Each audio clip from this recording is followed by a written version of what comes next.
我真正的鲜明记忆，大概形成于1984年，也就10岁的时候。那年有几件事我印象特别深刻。第一是，在那一年我们家同上了电。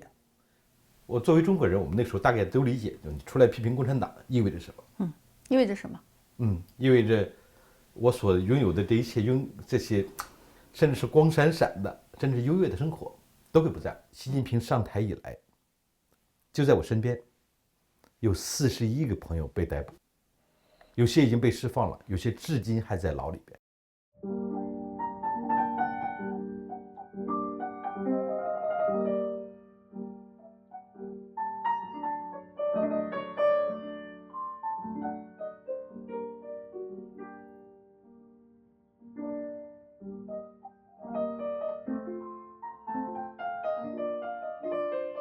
雪村，我们是老朋友了。对，现在在纽约再会，对吧？对，非常高兴。因为几个原因啦，一个是之前在北京我们也是朋友，知道你，我是一路看着你从，一路看着我长大的，对吧？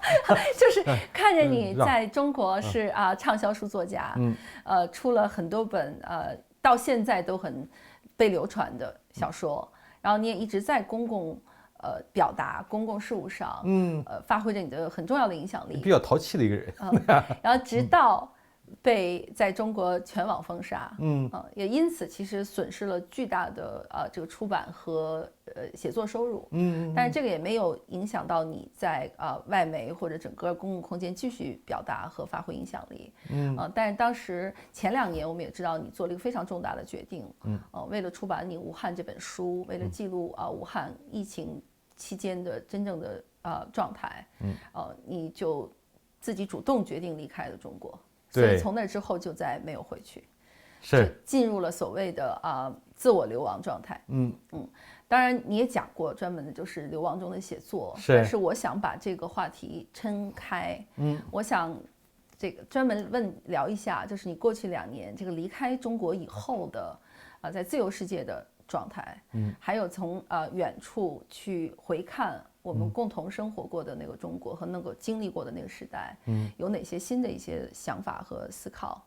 然后也更重要的是，听说刚才你说今天2月8号是你的生日，对对对，50岁了。我从来没有觉得自己变老，虽然说视力上是有点退化了，身体机能上是感觉不如少年时代强壮了，但从心态上我从来没有觉得自己老。我现在还雄心勃勃，我有很多的写作计划，我有各种各样的人生规划，我想走到更远的地方。因为我从心态上来说，我觉得自己依然是个少年人，是这种感觉。太好了。当然我们也知道50知天命，回看你的50岁生活，我们可以讲一讲你可能很少跟人分享的，就是你自己真正的生活，你什么塑造了前半生的慕容雪村，郝群，你的后半生你要有一些什么样的设想，然后我们共同面对的中国和未来的一个时代。话题有点多，但我们一个一个梳理哈。先给我讲讲你的儿时生活，你来自山东。我真正的鲜明记忆，大概形成于1984年，也就10岁的时候。那年有几件事我印象特别深刻。第一是，在那一年我们家同上了电。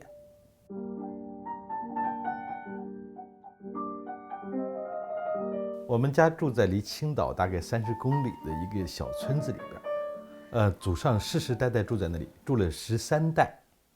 在1960年的时候，我爷爷，现在想起来应该是饿死的。他死之后，我奶奶带着他的3个孩子，我的大爷、我爸爸还有我姑姑，去了东北。后来，我爸爸在那里跟我妈结婚。我家是在东北长白山区出生，我出生的那个小村庄，在一座大山的背后，大概只有20几户人家。在我出生前后，野猪还会来拱我们家的玉米和红薯。在2岁的时候，我们家又搬回了山东，我就在那里度过了我的青春期，跟初中小学的这种学业。我印象特别深的有几件事情。第一是，一直到1984年，我们家才通上电。大概是夏天的一个晚上，我爸爸把各种各样的线接进户来，在各种沿着墙壁走一圈，然后一拉那个灯绳，啪的一声，这个灯就亮了。15瓦的小灯泡，在我们那间低矮的平房中显得格外的明亮。所以，那个印象我至今难忘。光明是。在那之前，我们的生活大概跟秦始皇时代的农民没有什么两样。活在黑暗中，晚上呢看着那些黑黝黝的群山，我们东边有些山叫窟窿山，你会真就是会想象那个山那边有什么，这个世界到底是什么样子。第二件事情大概就在这之前的几个月，还没有通上电的时候，给我的奶奶写信。我当时已经家里是算家里的知识分子了，我读到了小学4年级了，给家里写信，我执笔。有句话我现在还记得，说去年呢家里收了小麦，收了400多斤，现在可以1年到头都吃白面馒头了，也是印象特别深刻。跟你们这种城市里长大的孩子不一样，我想我对黑暗、贫穷和匮乏，在很小的时候就特别深刻的印象，一直到初中的时候，穿的补丁裤子，你知道男孩的裤子哪个地方最容易破吗？膝盖跟屁股上，特别是屁股上补2块很难看的补丁。少年人自尊心又强，所以课间上厕所的时候，都羞于让别人看见我的屁股，就不敢出去，直到实在不行了，然后急急忙忙出去上个厕所，然后大部分时间坐那不动。可能也因此呢，我变成了班里的好学生，我一直以来都是学霸，所以从小学到中学，一直到高中到考大学，都算是学霸。最后考的大学也算是中国的名牌大学，中国政法大学。对，考在中国政法大学。所以几年前呢，有一些抹黑我的文章，说从小顽劣，多次被学校要开除，我父母在校门口跪求才得保学籍，这一看就是假的，因为我这种一看就是学霸，对吧？老师都喜欢的那种学生。这样的生活，我认为对我这一生都有很大的影响。那比如到后来，我成了畅销作家了，再后来呢，你比如说被封杀了，那重新过起回了必要拮据的生活，但我似乎呢对这一切真是都甘之若素。我今天也在炫耀，今天我们都在纽约，我昨天在法拉盛买了一双鞋，买了一双20块钱的鞋，很轻便很舒服。我见人跟人炫耀，你看我这双鞋，20块钱买的鞋，20美金，20美金啊，对，20美金，20美金，要说明一下，20美金其实在这里已经算非常便宜了，很便宜，对，吃一顿，吃一碗面的这个价格，特别舒服。我对这些呢，其实我想的特别开啊，黄西以前有个笑话，就是你看我出生的时候就很穷，我长大的时候也很穷，重新变穷。对我来讲，感觉就像重回年轻时代那种感觉。就是你感觉小时候其实是自由的、快乐的，但是是贫穷的。但是那个贫穷并没有让你变成一个急功近利的人，反而对于后面的失去，你就觉得无所谓。就我对匮乏和贫穷其实有所认知的，有所认知。我也经历过匮乏跟贫穷，我也经历过比较奢侈的时候。所以你把人生的这个过程走了一圈之后，我发现发生任何事情我都不会大惊小怪。这个其实很难得的，因为我们也知道很多人因为小时候受过穷、受过饿，所以他其实对钱、对失去、对物质上的这种安全感要求的其实反而更多的。所以还要继续问，就是你一路学霸，然后在什么时候你觉得完成了这个？或者也有没有那样的瞬间，就是确定了一个人生的目标，或者说确定了我这辈子要干什么？就是你怎么成为一个畅销书作家，然后怎么就一路走到今天？就是这个目标是怎么一步一步确立的？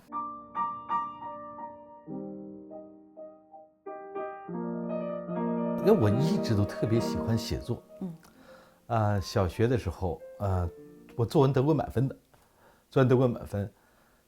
后来呢也尝试投稿，在我们那个时代会用那种40×40那种方格稿纸，写下来以后呢投稿寄给出版社、报物社、杂志社。我得说实话，我的成绩这个方面成绩不是很理想，没发表过几篇。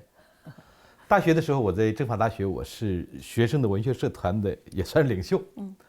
后来毕业之后呢，做着一个特别枯燥的工作，一开始在国企，后来呢去了2家化妆品企业做护肤品的。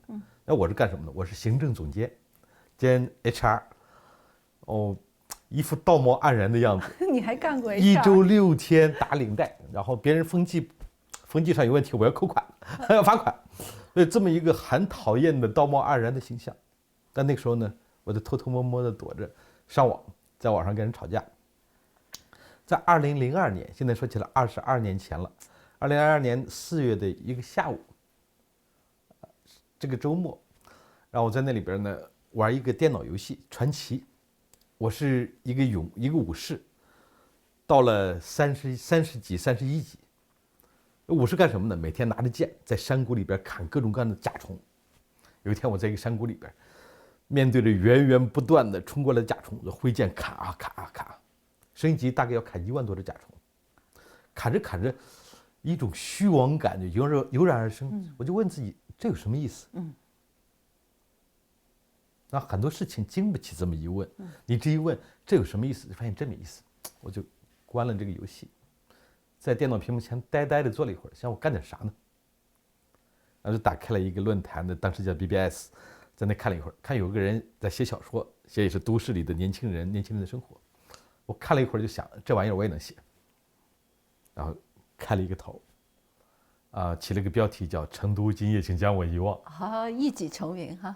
然后写到第6、7章的时候，还没有什么反应。我写一章发一章，但渐渐的呢，就有人注意到了，开始出现评论文章，评论这个小说的。再写下去，发到15章的时候，这个小说被转发到了几乎所有的中文网站上，包括色情网站。所以一下子变成一个年度事件。当年新周刊给我颁了一个奖，叫年度网络风云人物。我就是当年的网络风云人物。也就从那个时候，我开始意识到，这个事情是我喜欢的，也是我擅长的，我可以以此为生，我可以不用每天打着领带，道貌岸然的做讨人厌的样子，我可以真正靠我的兴趣来生活。然后后来我就辞了职，成了一名专职作家。我写这个小说的时候，常常在广州。在广州，当时有个企业叫索福特，我记得索福特瘦脸洗面奶，对吧？我在那里边做行政总监。我其实占一个很大办公室，然后就在那里，就是一直到我离开这个公司，我们这个公司里边没有一个人知道我写了这个小说。有一天，在下班的时候坐电梯下楼，我们公司的另外一个部门的一个员工就在那说，他说郝总，最近网上有个小说你看没看？写的特别好。我说叫什么名字？他说叫《成都今夜，请将我遗忘》。我装作没事人样子，好看吗？他说真好看。我说那改天我也去看看。终于意识到自己火了，出圈了，身边的人在讲你的小说。对，就是你比如说我们公司的那个时候，我一直是没有露真相，没有露出我这张脸来，所以没有人知道。我这个保留了几年，就是躲在阴影里边。一个重要原因就是当时呢，觉得我每天这种道貌岸然的样子，而且写个小说被转发到色情网站上去，感觉无颜面对江东父老那种感觉。所以到了几年之后呢，突然就想开了，就觉得无所谓。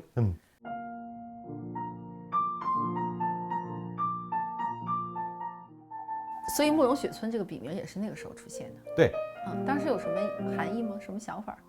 那个时间也就在2002年的时候，你比如那时候 QQ 刚开始流行，就是当时叫 OICQ，跟我一帮大学同学，我每人有个号，那个时候开始有聊天室了，我们在聊天室里边聊天。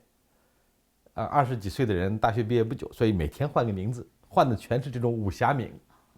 不光是我的好几个同学也是，姓独孤的，姓慕容的，姓上官的，姓司马的，有个家伙叫司马长风，写各种各样的小说，也不光我一个人在写。那有一天呢，就恰好换到这个慕容雪村，就恰好是我想写这个小说的那一天，所以这个其实就是个巧合。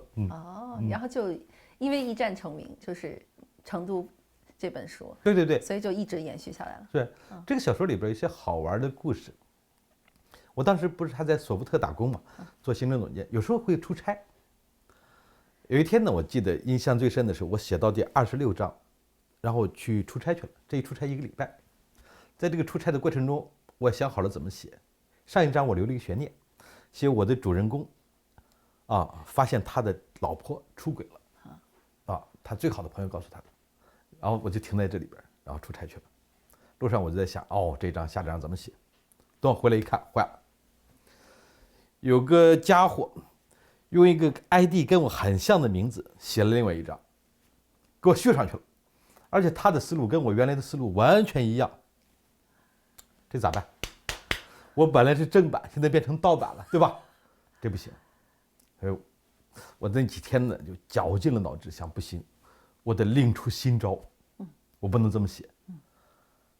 3、4天的时间，我想出一条路来，我就写这个主人公如何很绝望又很悲痛的报复他妻子。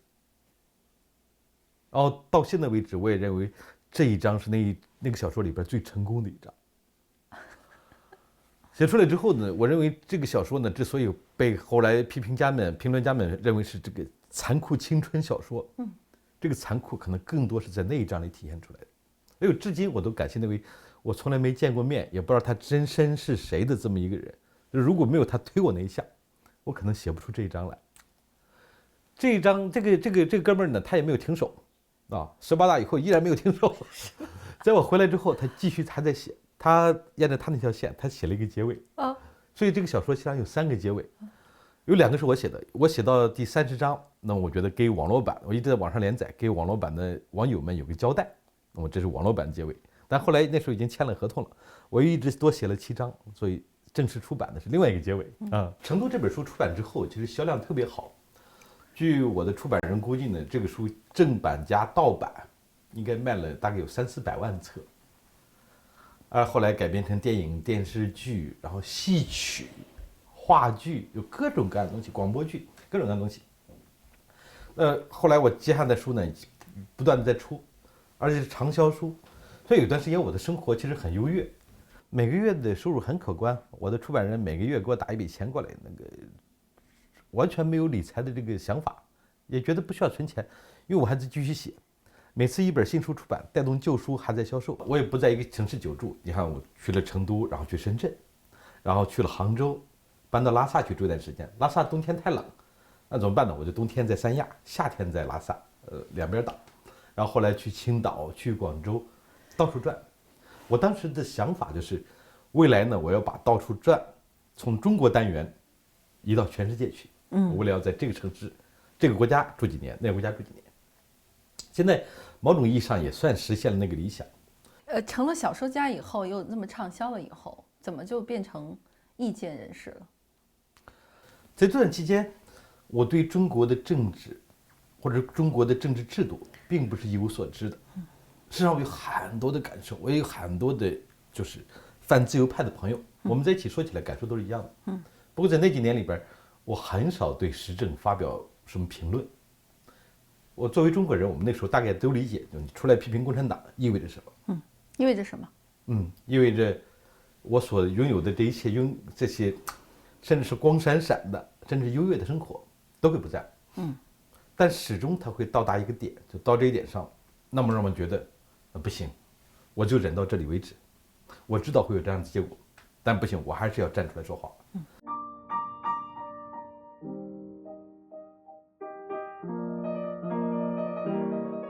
2010年茉莉花革命之后，我的一个特别好的朋友就被抓了。对我来讲，这个朋友被抓呢，相当于共产党的手伸到我的身边了。以前呢，他们抓这个，我基本上都忍了，怕麻烦怕危险。那么这个时候抓到我身边了，那我想不行，这个是时候了，我就开始站出来，既为这位朋友说话，也开始对公共事务做全面的批评。当时在什么平台上说这些话？很快就那个时候已经有了微博了，有微博，而且我是在微博上还是比较有影响力的大 V， 曾经还是大 V。对，然后开始讲话。我一开始讲话，基本上我就决心就敞开了讲，所以我不光是在中国讲，我在各个国际的作家节、记者节这种文学会议上讲，我去许多国家的国会发表过演讲，我开始给《纽约时报》这样的媒体写文章。因为实际上在此前的这些年，我一直忍着，我并不是不懂，我并不是不明白，我只是怕惹麻烦，我不说而已。那么既然现在开始说了，那么就说到底，说的彻底一些。所以也因此呢，你知道，很快我的生活就是开始走入另外一个就是另外一层境界了。我变成了一个被禁的作家，被销声的作家。我的作品呢不能再出版，我的名字不能再提及，甚至呢他们会雇一个写作班子，就是抹黑污蔑我。我嫖娼家暴，然后从小就猥亵小女孩，顽劣不堪啊，多次被学校要开除，这么一大堆东西。你现在去百度上搜我的名字，其中有一篇很重要的文章，还是毫无人性的变态伪作家慕容雪村，就是那个时候的他们的造谣抹黑我的文章。同时呢，不断的喝茶，在最频繁的时期，大概每个月喝一次茶。国宝们有事没事就来骚扰一下。因为各种各样的声音被软禁。有一次呢，德国的总统，前总统高克先生他访华，我们本来要会面，结果他们不知道怎么知道了，就提前来找我。我听说你明天有个约会，用的是约会这个词。我说你们怎么知道的？他那种表情，我们什么都知道。我说那怎么样？我们接到了上级命令，不允许你去。然后接下来呢，派了7、8个人，把我严密的看守着，因为高克先生访华的时间大概一共也就72小时，我就被软禁了72小时。3、4月份，北京的3、4月份还挺冷的，特别是晚上，我晚上睡得晚，有一天到3、4点钟我还没睡，我就要看看在前面看我那哥们还在不在呢。通过门镜一看，空荡荡的这个楼梯里，那哥们搬个小马扎或者小板凳坐在那里边，很郁闷的在那抽烟。面前放着一个矿泉水瓶子，放了半瓶的烟头了。我心里也挺一阵怜悯之情。哎呀，你看，当秘密警察做鹰爪，其实做鹰犬其实也不容易，对吧？我听你这么讲，我当时在想，你第一次被喝茶，或者你第一次被谈话的时候，你内心有没有过恐惧或者犹豫那一刻？哎呀，我怎么就到这儿了？就是这种纠结有过吗？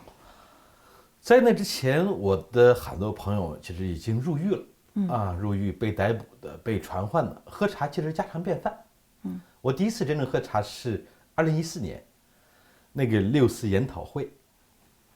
6·4研讨会之后，5个人被抓，包括我们的老朋友卜志强包括郝建、徐有余这些人被抓了。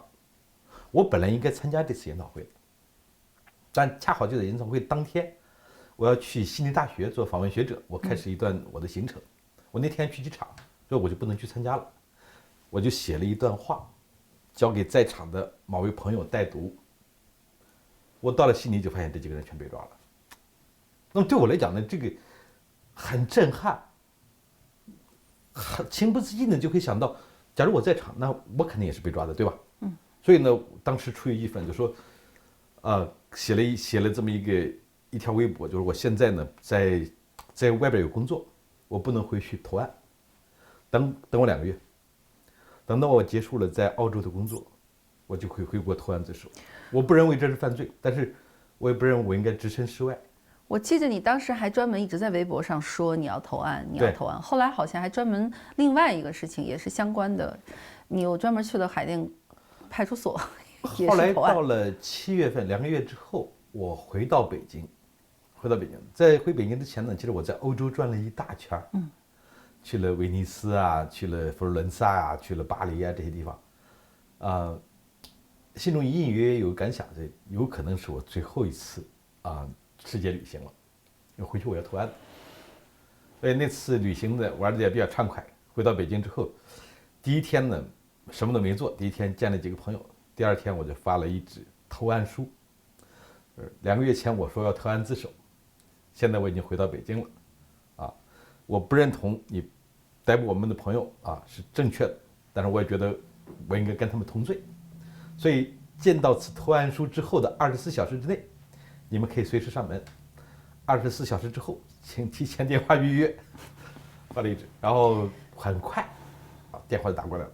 当时我住的那个地方离一个派出所很近，就去那个派出所里边传唤了8个小时，当时也算是互联网上一个事件。是，所有人在直播，在等着你进去。对，你进去，然后一堆人在外面围着。所以这个事情是你自己认为的最重要的、真正的一次的被核查。这是第一次呢被核查，在那个期间呢，这些国保跟我讲一个话很有意思。大概再过1年左右，他就跟我说，他说其实啊，你真正进入我们视野，就是你投案那次。我说在那之前我已经写了那么多文章，发表那么多演讲了。他说那些不归我们管。很有意思的是，到2016年，我那个时候是《纽约时报》的专栏作家啊，每个月给《纽约时报》写一篇评论中国的文章，常常点名批评习近平，比如说习近平的选择性惩罚，就习近平的选择性反腐，类似这样文章。但是国保核查的时候，一次都没有提过《纽约时报》这些文章。这个事情至今让我觉得困惑，就是一篇接一篇的写，点名批评习近平。也有，其实从另外一个方面得到消息，有一个朋友呢转述过来一个消息，说你最好不要提习近平的名字。说这样呢，说把2个人逼到墙角，可能对你们都不好。这个话其实有威胁的意思。你把我逼到墙角，我能做什么？我啥都做不了，我只是在墙角待着而已。就说不要把习老大逼到墙角。这个话其实是有点意思的，能够通过私人的途径来传播这样的消息了。但是秘密警察在找我核查的时候，一次都没提过。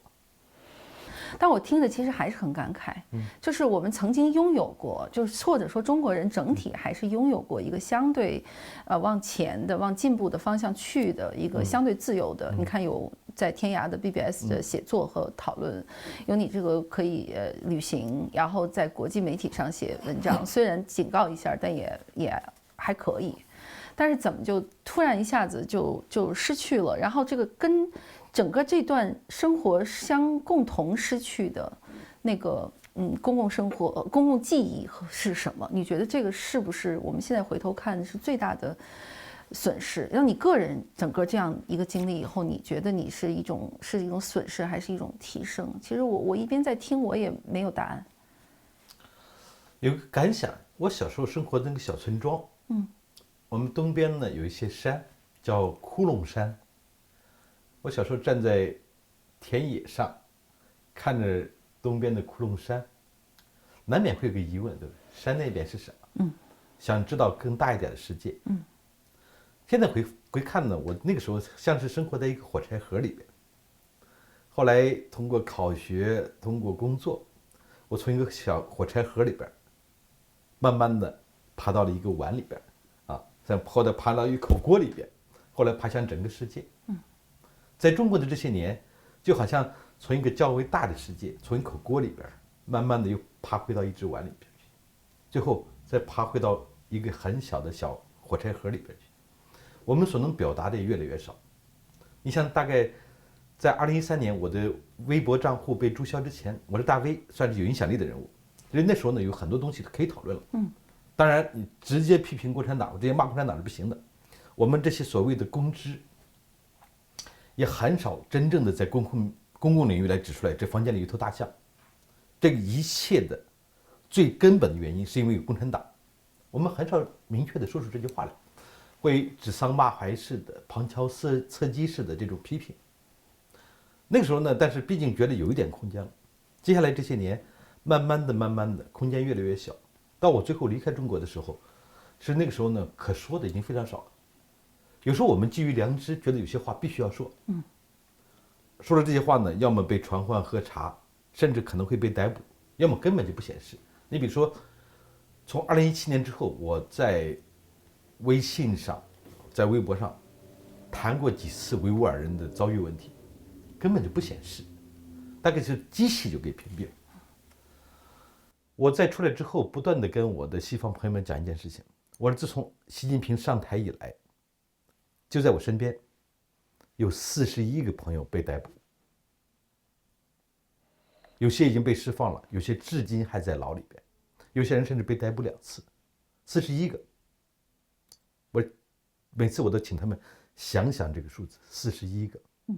教授、记者、学者、作家、牧师，在我看来，绝大多数都是正直的好人，就因为他们说了什么共产党不喜欢的，或者做了什么共产党不喜欢的事情，他们就成了国家的罪犯，就成了国家的敌人。